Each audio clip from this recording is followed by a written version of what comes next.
সংগঠন হলো হামাস। তারা নিজেদের ভূমি এবং অধিকার ফিরে পেতে লড়াই করছে, এটা কারোই অজানা না। অথচ পশ্চিমা বিশ্বে তারা সন্ত্রাসী সংগঠন নামে পরিচিত। পশ্চিমা বিশ্ব তাদেরকে জেনে বুঝেই সন্ত্রাসী ট্যাগ দিয়েছে, কারণ মধ্যপ্রাচ্যে তাদের শক্ত অবস্থানের জন্য ইসরায়েলকেই সব থেকে বেশি প্রয়োজন।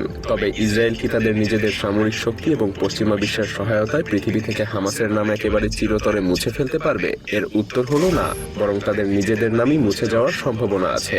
কারণ ইসরায়েলের পেছনে যেমন রয়েছে পশ্চিমা শক্তি, তেমনি হামাসের সব থেকে বড় শক্তি হলো তাদের জালের মতো ছড়িয়ে থাকা সুড়ঙ্গ নেটওয়ার্ক, যেগুলো শুধুমাত্র গাজাতেই সীমাবদ্ধ না। এসব সুড়ঙ্গের কিছু কিছু অংশ ইসরায়েলের মধ্য পর্যন্ত চলে গিয়েছে, আবার কিছু অংশ মিশর থেকে শুরু করে পার্শ্ববর্তী দেশের মধ্যে দিয়ে চলে গেছে।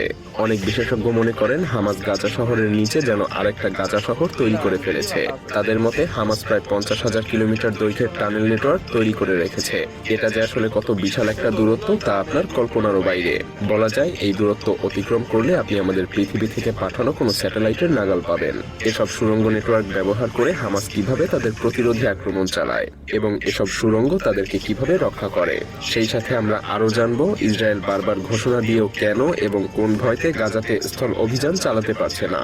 তো চলুন জেনে নেওয়া যাক। ফিলিস্তিনের গাজায় মাটির নিচে সুড়ঙ্গ তৈরি করা শুরু হয় 2001 সালে। এরপর 2007 সালে প্রচুর সুড়ঙ্গ তৈরি করে ফিলিস্তিনের মুক্তিগামী সংগঠন হামাস। ধারণা করা হয় গাজায় মাটির নিচে প্রায় 1300 সুড়ঙ্গ আছে। ইসরায়েল যখন বুঝতে পারে তখন থেকেই ইসরায়েল গাজার উপরে কঠোর অবরোধ আরোপ করতে শুরু করে। বন্ধ হয়ে যায় ইসরায়েল ও মিশর থেকে গাজায় পণ্য পরিবহন।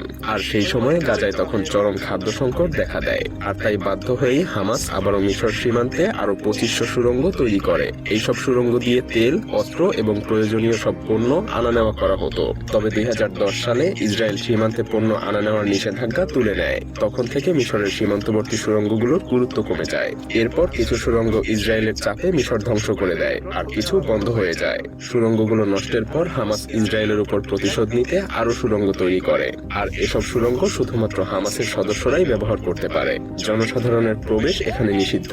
গাজার সুড়ঙ্গের গভীরতা মাটি থেকে প্রায় 100 ফুট গভীরে। মাটির এত গভীরে প্রাকৃতিক আলো না থাকায় সুড়ঙ্গে ইলেকট্রিক লাইটের ব্যবস্থা আছে। সুড়ঙ্গের ছাদ এবং দেয়াল কংক্রিটের, যাতে সেগুলো ধসে না পড়ে। সুড়ঙ্গের প্রবেশপথ স্কুল, কলেজ, হাসপাতাল, মসজিদের মতো সব জনবহুল জায়গার মধ্যে রাখা হয়, যাতে করে সুড়ঙ্গে ঢোকার সময় তাদের উপরে কেউ সন্দেহ না করতে পারে। কিছু কিছু বিশেষজ্ঞ বলেন এই সুড়ঙ্গের কিছু অংশ গাজা থেকে শুরু হয়ে ইসরায়েলের ভেতর পর্যন্ত চলে গেছে।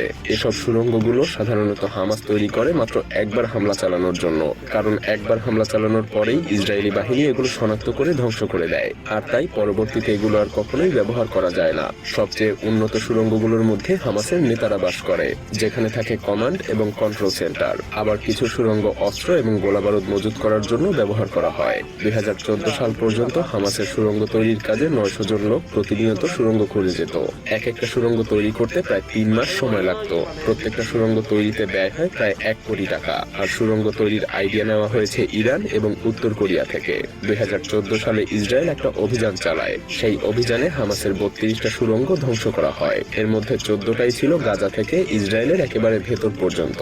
তবে হামাসের এই সুড়ঙ্গ বা টানেল নেটওয়ার্ক সম্পর্কে ইসরায়েল জানলেও তা আসলে কতদূর পর্যন্ত বিস্তৃত এ সম্পর্কে ইসরায়েলের কোনো সুস্পষ্ট ধারণা নেই। সুড়ঙ্গগুলো অনেকটা মেট্রো রেলের মতো। প্রায় 1300টা সুড়ঙ্গের সমন্বয়ে হামাসের টানেল নেটওয়ার্ক। একসময়ে হামাস জানিয়েছিল হামাসের টানেল নেটওয়ার্ক প্রায় 500 কিলোমিটার দীর্ঘ, অথচ সমগ্র লন্ডন শহরের মেট্রো রেল পথের দৈর্ঘ্যই 400 কিলোমিটার। ভাবা যায় 365 বর্গ কিলোমিটার গাজার নিচে 500 কিলোমিটার সুড়ঙ্গ থাকা মানে শহরের বিভিন্ন প্রান্ত থেকে সুড়ঙ্গের মাধ্যমে এগুলো একটা অন্যটার সাথে সংযুক্ত।